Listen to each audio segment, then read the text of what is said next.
Welcome everybody to PWS Talk. I'm your host, Tony Daniels, and with me today is my very special guest, the ring announcer for PWS and host of the Charlie West Society podcast, Mr. Charlie West himself. Thank you very much. I couldn't be happier to be here right now, to talk about everything that went down at PWS Apex. I mean, it was one hell of a show. We had titles on the line, we had returns, we had so much that went down, and I can't wait to talk about it. And that's what we're going to be talking about today. But first, we're going to start with the King of Korea Championship. History was made at Hongdae Nevermind, the youngest ever champion in Korean history. Do you think it's the world's professional wrestling history? I mean, if you take away gimmicks of say 10-year-olds that are just there for the moment, I think for a pure wrestler actually wrestling a match and beating people with physicality and moves, yeah, I don't think there's many people in the world that could be younger than Im Hyun-bin. And I mean, I still get goosebumps just thinking about that moment, overcoming both Ozzy, Che, Jin Gae-sung all in one day. It was crazy. I mean, the crowd were hot for it. I was hot for it. It was an amazing moment. It was a fantastic moment, and as you said there, Ozzy Blaze once again trying to get his boys and get his way with the championships in PWS. He put Che Do-wook into that match as a gauntlet match, made Im Hyun-bin run the gauntlet, and Im Hyun-bin overcame it in such a fantastic moment. Let's take a look at a clip from that match right now.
As you saw there, truly historic moment. I know I've said that a lot, but that was history in the making for Im Hyun-bin. But what was next? He has to go on and defend that title and retain that title. And he had quite an opponent in Mad Bull, didn't he?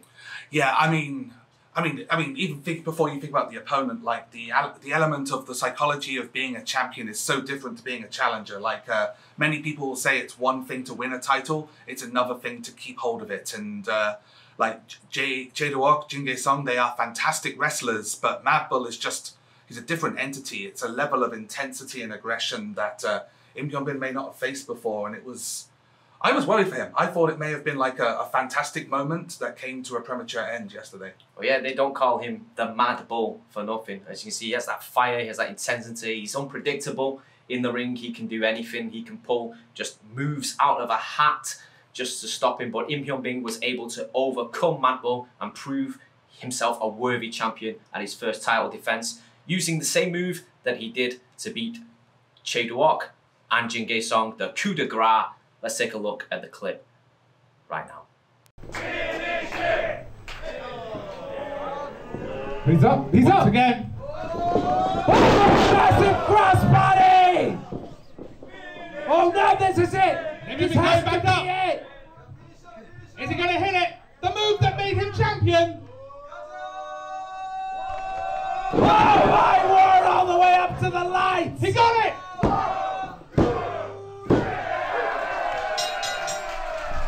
Here is your winner, and still King of Korea champion, Im Hyun-bin!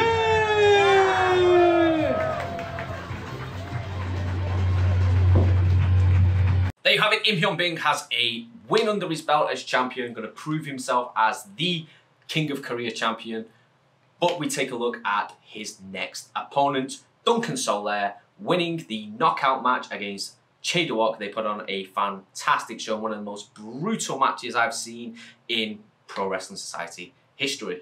Oh, absolutely. I mean, so much went down. Ever since Che took Duncan out with that chair shot a few months ago, I mean, we hadn't seen Duncan in a while. They were on the shelf for a bit.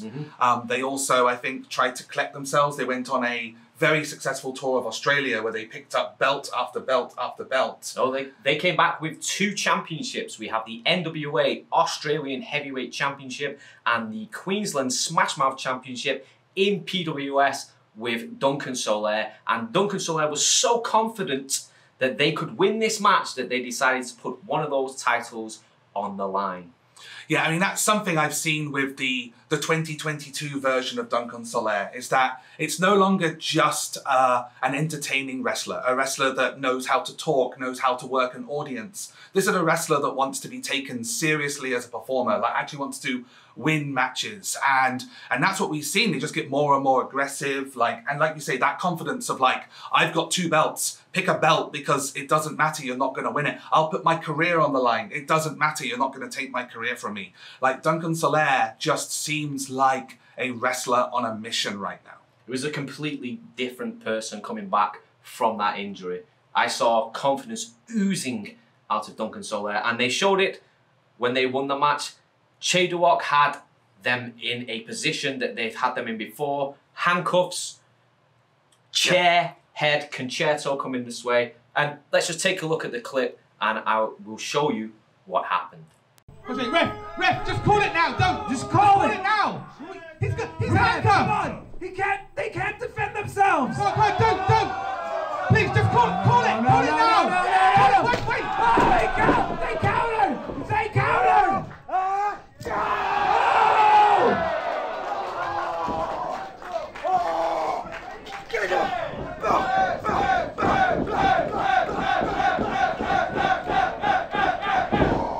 They're absolutely on fire! Absolutely, this is... Oh, no, what? What are we going to do? Oh, my word! Now it's Duncan with the chair. Oh, right to the knee! Oh, my God, on the elbow! Hey, you got any last words, punk ass? Any last words? Before you die? Oh, my word. Looks like a bitch! He did! Oh, my word! That's gonna be it! Beat him out! That's it!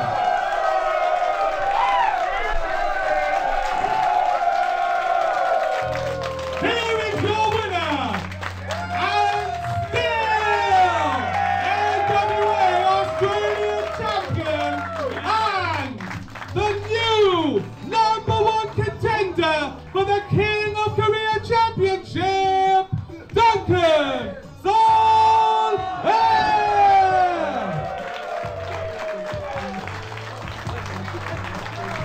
Brutal finish to that match there, chair to the face, TKO, but it does look like that rivalry still has a lot of stories and a lot of pages to be written. What do you think? Oh, definitely. I mean, Chae-Do-Ok versus Duncan Solaire, that's something that precedes both of their singles careers. That is something that goes back to the Hooligans versus Dread Rose, even before then. I think as long as Chae-Do-Ok and Duncan Solaire both exist in PWS, I think that's a rivalry that will be returned to again and again and again. But Duncan does have to look towards their next opponent, which is a King of Korea Championship match against Im Hyun-bin, and they have to focus on probably adding another title to their collection. Will they become a collector of belts, or do you think the challenge is just going to be too much for them? I mean, let's just say, we've seen, in 2022 in general, we've seen a side of Duncan Solaire that is just revolutionary. Like, they're no longer being just the entertaining, good talker that entertains people before putting up a brave attempt and losing. They are now a champion. They're a winner. But that being said, Im Hyun-bin is quite possibly the hottest wrestler in Korea right now. Maybe in Asia, Like, they are on a roll. They are on a roll of a lifetime. They are putting on win after win after win, and they won't say die. And I just think that right now, as hot as Duncan Solaire is, and I definitely think that with Duncan Solaire and PWS, it's not a question of if they win a belt, it's when they win a belt. But I just think that right now, in this moment, they have come up against the one wrestler in Korea that is hotter than they are. And I think it might just be the wrong place at the wrong time for Duncan. I kind of have to agree with you a little bit there, but I think the confidence that Duncan's shown in that match, the tenacity, the newfound aggression that we saw, like, really just... Oh, definitely. I think that there's a sense that if Duncan wins, it won't be a shock. If Im wins, it won't be a shock. Like, definitely, whoever wins that is going to be a deserved King of Korea champion. Just for me, I think it's Im Hyun-bin. For me, I'm going to go with Duncan Solaire in that match, and we'll see next time at the next show when we see that match happen. Speaking of new challengers approaching, we have a brand new challenger that emerged in PWS, something that I've never seen before, something that you've never seen before. Yeah, I don't want to see it again, to be honest. During the Dr. X and Garuda match, something appeared from out of the shadows that, well, I can't explain it, you can't explain it. Let's just take a look at the clip. And maybe you can explain it to us. Not an eye.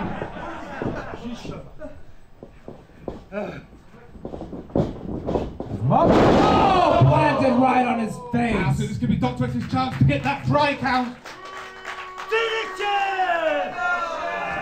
What? What happened to the lights? What? Where are the lights? I don't know. What's guys doing? Oh my God! What is that? What? I don't. What? It's over. Take it out. That's a disqualification. But who is? Oh. Wait, I didn't even phase him. Oh my Lord. What? No. Garuda, get out of there! Run, Garuda! No! This is not. Oh my God! Oh my God!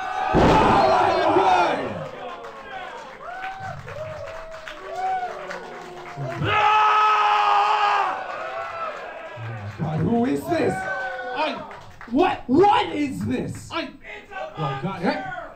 Shocking, disturbing scenes there, and we still don't have a clue who or what it was that interrupted that match. I mean, I still, like, think about it now, and, like, the only word that really comes to mind is just, like, monster, right? Like, he just threw those people around, like, threw Garuda and Dr. X around like they were, like, training dummies. It was just, it was horrific. I couldn't... Terrible scenes. I just wonder, like, what is he doing here in PWS? How did he get here? Yeah, I mean, you have to think, like, what could their motive be? I mean, do they have a motive? I mean, I don't know if it's scarier if they have a motive or if they don't have Do they want championships? Do they want to just cause complete anarchy and chaos? And why go after Dr. X and Garuda of all the decisions they could have made that day? Yeah, like, there's so many unanswered questions, and, like, part of me wants to know the answer, and part of me kind of hopes that that was just a freak vision that, like, one-off never comes back. Yeah, it's like, I don't want to be ringside when whatever that was just goes on a rampage. Well, I'm sure we'll find out in the future what is going on there. But moving swiftly on to the next match that we're going to talk about, which is the return, the official sanctioned in-ring return of Shiho against Jin Gae-sung, the man that put him out of action all those months ago, finally getting his revenge. Absolutely. This is the first time that we've officially seen Shiho in a wrestling ring since, I believe, Ulsan back in 2021 when Jin Gae-sung put him out of commission. Like, he had a brief unofficial match against Beyond, Nevermind, but this was the first time that we've seen Shiho actually have to step up and do a prolonged wrestling match. And there wasn't a lot of ring rust. He looked good out there. He looks incredible, and Jin Gae-sung did give him quite a battle. A lot of aggression from Jin Gae-sung there, a lot of animosity between those two. Where does it come from? I mean, those two, Jin Gae-sung and Shiho, that's a duo that have existed before times PWS. Like, they came up in wrestling together. They're both people that have trained together, worked together, like been trained by the likes of Jo Gyun-ho to be this new wave of Korean wrestling. And then Shiho, he came to PWS. Like, in its infancy, Shiho was here. And Jin Song, I think, had that feeling of like he was being left behind. That Shiho felt, I don't need you. That like he was using Jin Song as this stepping stone for his own wrestling career. And I don't know how true that is, but definitely right now, Jin Song has that chip on his shoulder. That idea of like, I should be the Shiho. I should be the person that people are cheering, the person that people call a Korean idol, not Shiho. And we saw after the match, Shiho tried to embrace Jin Song. Shiho tried to give him that respect that he deserved, and Jin Song just threw it back in his face. We're going to take a look at that clip right now. He's almost on the second floor. Oh my goodness! Oh, kick right to the face! What? What is it? Oh, kick right to the back of the head and... What is Shiho thinking? I don't know, Jin is still not What's he thinking? Jin's still not in a good place. No way. No way!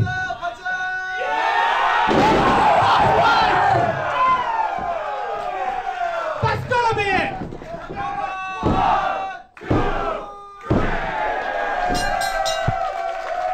Here is your winner, Shiho!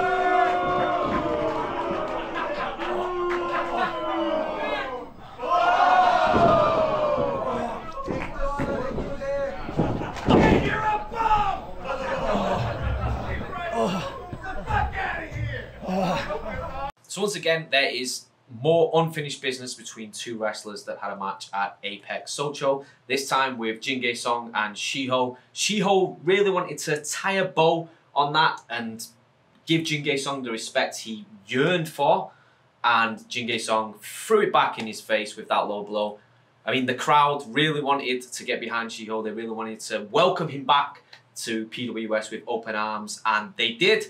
But Jin Song just couldn't handle it, could he? No, I mean, and it's that thing of like, you know, Shiho wanting to move on. Like, you know, you've got the King of Korea Championship, you've got the PWS Championship. Like, Shiho is someone you would definitely put into both of those title pictures. Like, wherever he wants to aim his sights, that's where he wants to go. But Jin Song, I mean, it's been a roller coaster for Jin Song. Like, he's just lost the King of Korea Championship. Now Shiho has come back and once again, in his mind, taken his spotlight, taken his place again. And I mean, something about wrestlers is that, you know, the psychology, like when something gets in your head and like you lose one match, it gets you down. But when you lose two matches, that becomes a losing streak.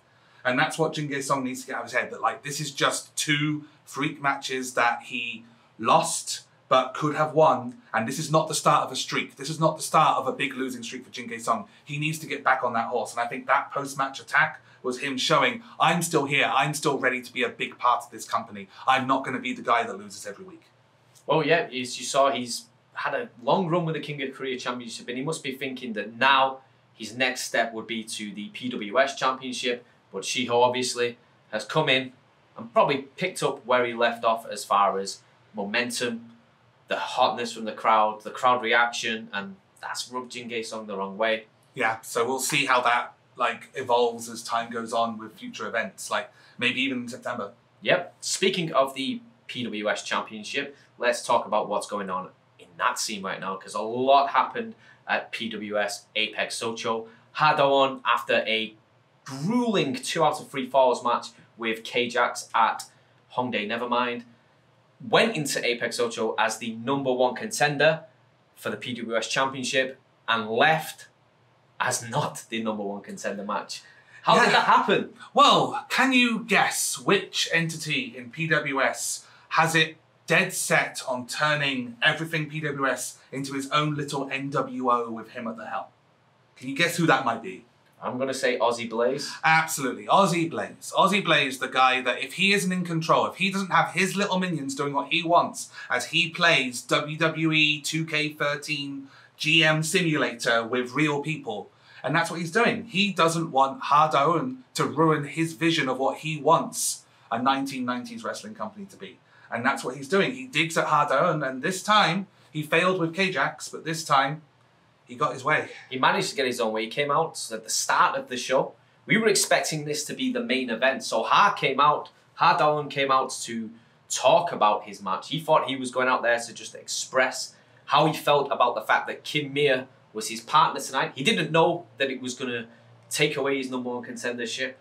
And then obviously Kim Mia came out and he started to get into Ha's head, telling him that he didn't want to be his partner tonight. Yeah, they absolutely were not wanting to. Like Mia has no interest in helping the case of Hard Owen, right? Nope. And they were definitely showing that they were not on the same page. And Aussie Blaze heard that and instantly, like he always does, he changed the game. He came out and he changed the rules.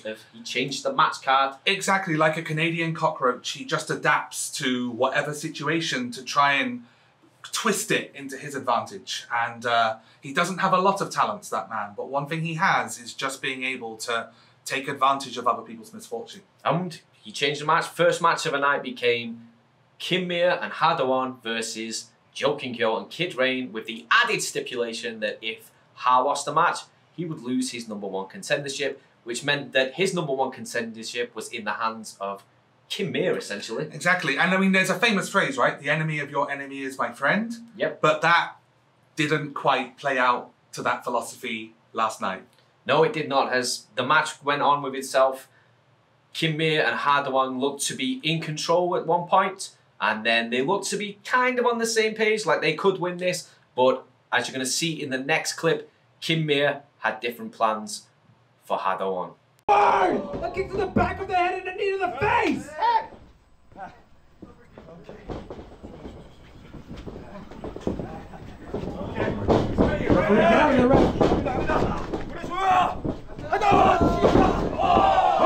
What's countering? Elbow to the face! Oh, right into each other! Double shoulder tackle! This could be Hart's moment right here. He's just got to get to the tag. Mia is completely fresh. This could be the victory.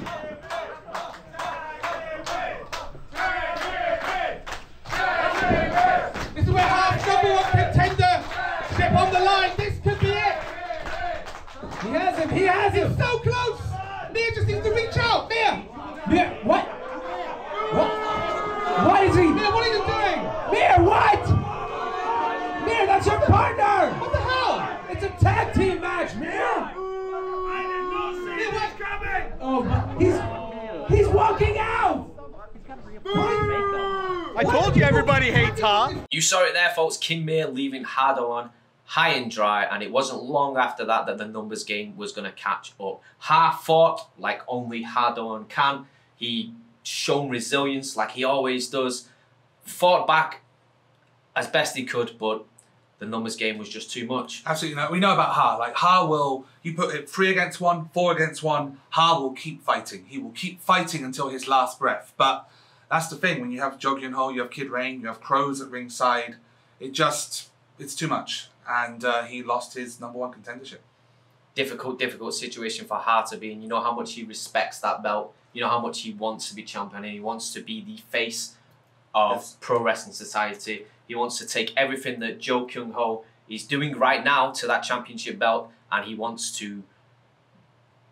Yeah, he just wants to take advantage. Like, this is the element, like, the psychology of, like, one thing about Jo Gyun-ho, and it's something that I often talk about, but I think sometimes people miss when they watch those matches, is that Jo Gyun-ho is so much about psychology. He's so much about mind games. He will sit there. That's why he will stand in the ring and tell the opponent, hit me. And he will build himself up in such a way to be like, I want to try and show you that you can't hurt me. No matter how much that punch might physically, the pain that Joe feels, he will outwardly try and show, I'm not feeling pain. And that's what he's doing with the belt. That, like, anyone that knows Jo Gyun-ho, anyone that's watched Korean wrestling knows that deep down inside, Jo Gyun-ho needs that belt. Jo Kyung-ho values that belt over anything in wrestling. But he also knows that Ha Da-eun is a student of wrestling. I've met Ha Da-eun outside of PWS. He will sit at home and watch Lou Fez matches. He will sit at home and watch matches from the 30s, 40s, black and white wrestling. He is the most deeply respectful wrestler when it comes to belts, and Ha knows this. So Ha knows, and Joe knows this. So Joe knows that if he throws that belt at Ha Da-eun, if he disrespects that belt, says, I'm treating it like a toy, I'm treating it like a prop, I don't care about this belt, that gets under Ha's skin. It makes Ha not want to beat Joe, it makes Ha want to hurt Joe. And that is when you get under someone's skin, they make mistakes. When they're trying to hurt the opponent and not beat the opponent, that's when you take advantage. And that's what Joe does better than anybody else in Korea, is know the psychology of their opponent and get under their skin. Yep, Jo Kyung-ho is the king of mind games in Korean wrestling right now. And he's shown that after the match, we saw plenty of mind games going on when Jo Kyung-ho and Kid Rain, they just continued the beatdown. I'm going to show you a clip of that right now, show you what went down. Finish him on the belt. Oh, come on, no, the match is over. Oh, come on. You took his championship shot and now you're still attacking? Come on. Good girl. Are you proud of yourself? Oh my word. Enough is enough. Mir, at least give Ozzy a slap. Kimir seems conflicted.